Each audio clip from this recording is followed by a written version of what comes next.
kabajamtootaa fi jaallatamtoota TVTV hundi keessanuu baga nagaan dhuftan isin jechaa akkuma beekamu har'a mata dureen isin qabadhe dhufe akkamitti YouTube Facebookii kennaa kan birrii argamsiisu akkamitti akka banachuu dandeenyudha. Facebook irraa namoonni baay'een Facebookii fayyadamu garuu akkaataan itti fayyadaman malee bu'aa isaan beekanii Facebookiin keenya birrii argamsiisuu danda'a.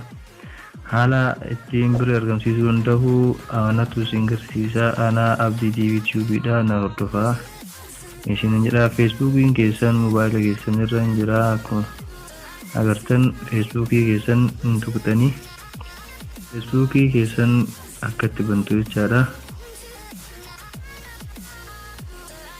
Erga Facebookiin keessan banamee haala kanaan dhufa. Erga dhufee booda mootu ila saaraa sadii olaanoo kana ni tuutu jechaadha. As cuqastu. Erga cuqasanii haala kanaan isin dhufa groups message videos jedhee wantoota garaagaraan siifda page si bakee dhufa tuqtu.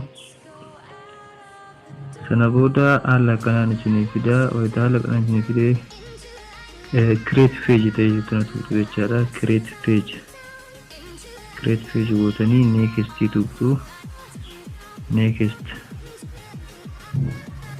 Next erga tuqne booda haala kanaan nu fida jechaadha. Next booda haala kanaan nu fida. Get started tuqtanii eeganii page name keessan YouTube channel irratti beeksisuu barbaadan fakkeenyaaf Abdii TVTV jedhee barreessuu ni danda'a. Ammaaf maqaa itti galchuu ni danda'a, galchuu dhiisuu ni danda'a jechaadha. Ammaaf page name kenna itti barreessinaa fakkeenyaaf Jamaal haa jennu. Jamaal Abduu haa jennu.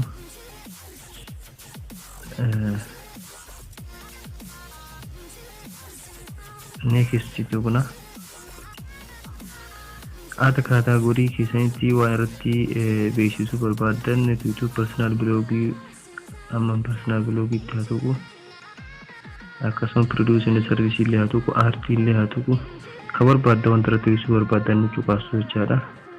As keessaa filattanii jechuudha. Next tuqtu. Erga next tuqtanii booda haala kanaan fida enter website yoo qabaatan website kana bakka enter website sanatti tuqtanii website yoo qabaatan namoota next jettanii jechaadha. Haala kanaan isin fida. Kanaafuu nu haala gabaabaatti haala salphaa ta'een page Facebook kennaa kan mallaqa argamsiisuu danda'u banannee jira jechaadha. Akkuma agartan bakkiitti mallattoo hidhuu qabdu tanatti wayita cuqaastan profile mataa keessan irratti hidhuu dandeettan jechaadha. Duuba kanaanis add plus jettuna isinillee wayita cuqaastan background yookaan banner page Facebook keessanii barbaadan tuqanii irratti galfachuu dandeettan jechaadha. As cuqaasna ammaaf upload photo take photo tuqtan kaameraadhaan kallattii kaasaa upload photo faayilii keessan keessa argattan jechaadha. Haala kanaan select photo keessa dheenee jira. Photoodhaan kennan filannaa jechaadha. Photo irratti achi barbaanne faayilii isaa keessa seennee photo inni filannaa jechaadha. Photo kana filadhuun fakkeenyaaf photo barbaadee filadhu jechaadha.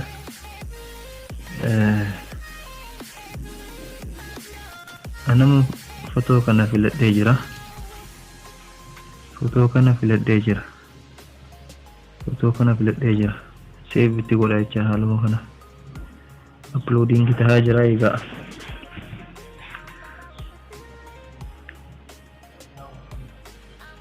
Upload ta'ee jira jechaadha. Personal blog annoon dhiifama.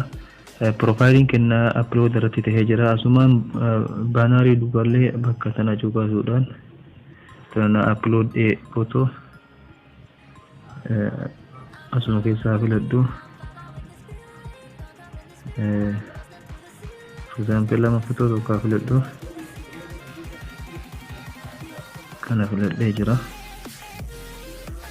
Prepare ta'aa jira, qophaa'aa jira jechaadha. Haala kana irratti hidhadha. Uploading ta'aa jira egaa.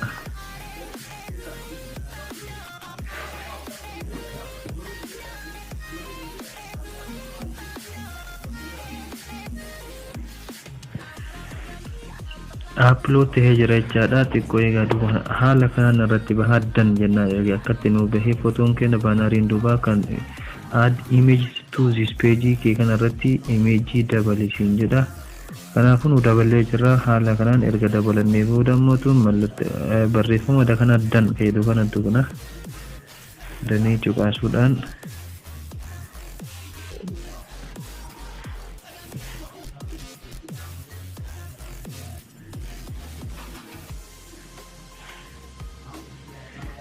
haala kanaan nu dhufa jechuudha. Egaa janii cuqaasne booda haala kanaan nu dhufa. Akkanatti create post barbaadisiin jedha. Post waan irratti gootu create goota jechaadha. Haala kanneen siifidha. Wantoota kanneen mara hunduu sirriitti ilaala. Amma karaa salphaa taheen invite friend goona.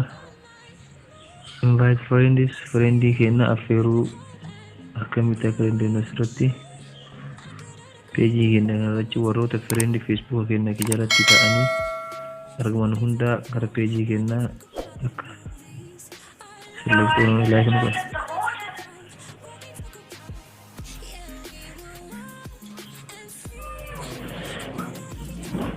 Haala kanaan isin dhufaa jechuudha. Invite gootanii select all 2052 friend dha waan ta'eef kun friend 2050 qaba. Friend kana hunda select godhee booda immoo to send invite godha. Maraan affeeraan example page qaban kanaafuu affeeriin jira waan ta'eef haala salphaa ta'een banannee jirra jechuudha. Galatoomaa, thank you so much my video. Subscribe godhuun irraa fatina isiniin jenna. Galatoomaa all my friend.